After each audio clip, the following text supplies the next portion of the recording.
And so, yeah, you just pick up all these little things. But the thing is, I'm always going to be the student to JJ, who is the master. Yes. He grew up there. He grew up there, man. And I mean, I grew up in the woods too, but he grew up without shoes until he was 13. Right. And that's part of what when I interviewed him for the book, he was like, yeah, I didn't have shoes until I was 13. I went, what? I never knew. You never told me that.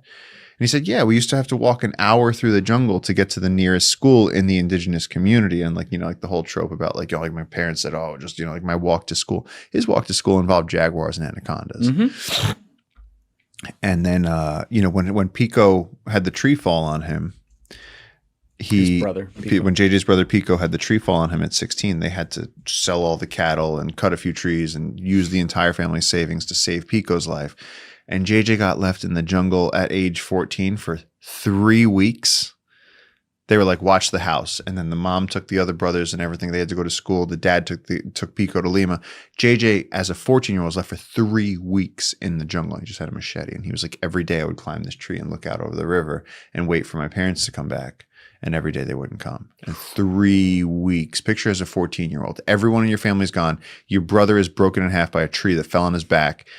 The family savings are completely spent. And you're just left in the middle of the Amazon with some chickens for 3 weeks.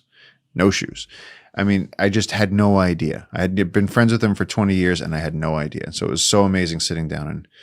But when I walk through the forest with him, it's almost difficult for me to access how much he knows because I'll go, I don't even know what questions to ask. Right. Like he'll stop and he'll pick up a palm nut and he'll be like, which one is this? And I'm like, I don't know. And he'll be like, open it up. And he's like, see, there's grubs inside of this one. I go, how do you know that there's grubs inside of that one? And he's like, you can tell.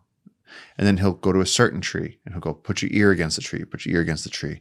And there's sound coming from the tree. What's that? You see the bee's nest that's up there. He goes, those bees make the best honey. And I'm like, but again, I didn't hear this. How did you hear it?